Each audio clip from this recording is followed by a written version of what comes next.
For the better part of the last 80 years, the world basically operated on a shared set of rules. Well, that world is over. A massive fundamental shift is happening right now, and that has huge implications for every single dollar you've saved or invested. So let's break down what this new world order really means for your money. Now, this isn't some hot take from a random analyst. This is a direct quote from the recent Munich Security Conference. We're talking about world leaders, the German Chancellor, the US Secretary of State, all openly admitting that the era of cooperation we've known since 1945 is finished. They're telling us they are preparing for conflict. So here's the bottom line. If the people who are actually running the world are telling you straight up that the game has changed, you've got to ask yourself, is my financial strategy still built for a game that doesn't even exist anymore? Okay, so how do we even begin to make sense of all this chaos? Well, to do that, we're going to turn to the framework of legendary investor Ray Dalio. He calls this new era stage 6 of what he calls the big cycle, and it's a phase that we absolutely need to understand. So what exactly is stage 6? Well, simply put, it's the moment the entire playbook gets thrown out the window. It's when the world stops operating on international law and shared agreements and starts operating on raw power. Think about it like this. The world is shifting from a polite boardroom negotiation to an all-out street fight.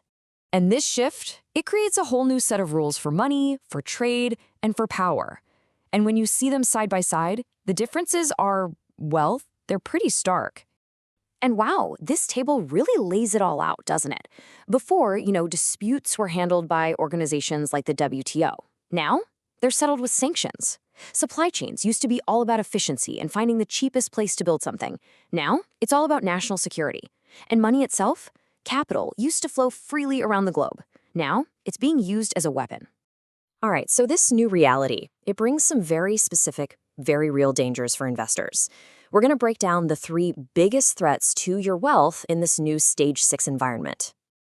So, threat number 1 is what Dalio calls capital wars. Basically, this is when the very plumbing of the global financial system, the way money moves around the world, gets turned into a weapon of statecraft.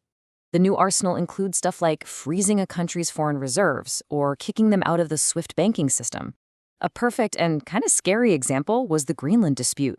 A Danish pension fund, and get this, we're talking about a fund from a close U.S. ally, sold its U.S. Treasury bonds because of political risk.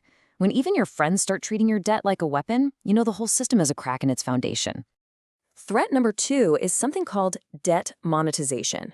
Okay, with massive military spending and social programs, governments are basically broke. So what's their solution? They have the central bank print money out of thin air to buy their own bonds.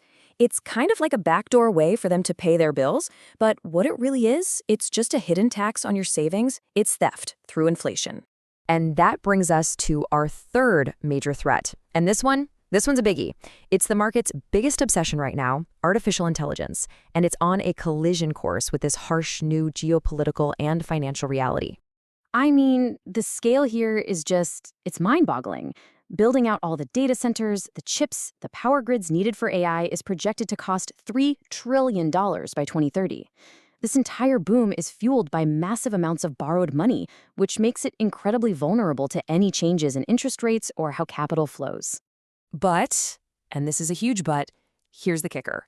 For all that investment, a recent report from MIT found that 95% of organizations that are actually using generative AI are seeing a real return of 0.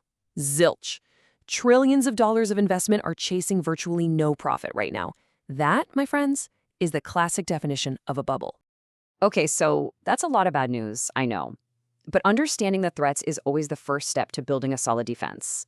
And doing that requires a really fundamental shift in your mindset as an investor. See, in the old world, the name of the game was simple: growth. Just maximize your returns. But now, the goal has to be resilience.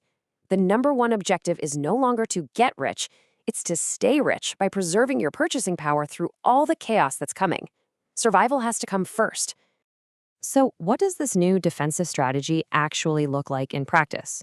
Well, Dalio has laid out a pretty clear playbook for this exact environment. Let's walk through it. All right, here are the 4 key moves you need to be thinking about for your portfolio. First, add gold. It's the ultimate defense when governments are printing money like there's no tomorrow. Second, sell your long-term bonds. As inflation chews away at their value, they become what Dalio calls return-free risk. The next 2 are about what you do own. Rotate your stocks and go global. We'll break those down right now. So let's talk about that stock rotation. This is all about moving your money out of those super crowded, high-flying AI tech stocks and into the, let's be honest, kind of boring but absolutely essential parts of the real economy. Think consumer staples, the companies that sell you toothpaste and food. Think energy and materials, things that are critical when supply chains get messy. And finally, think defense and infrastructure, companies that are going to benefit from massive new government spending. And that last point, going global, is really important. It doesn't just mean buying some generic international index fund anymore. No, it means being really strategic about finding those geopolitical neutral zones. We're talking about countries like Singapore, India, the UAE, or Brazil, places that are trying to stay out of the big power conflicts and could actually benefit from all the capital that's trying to find a safe home.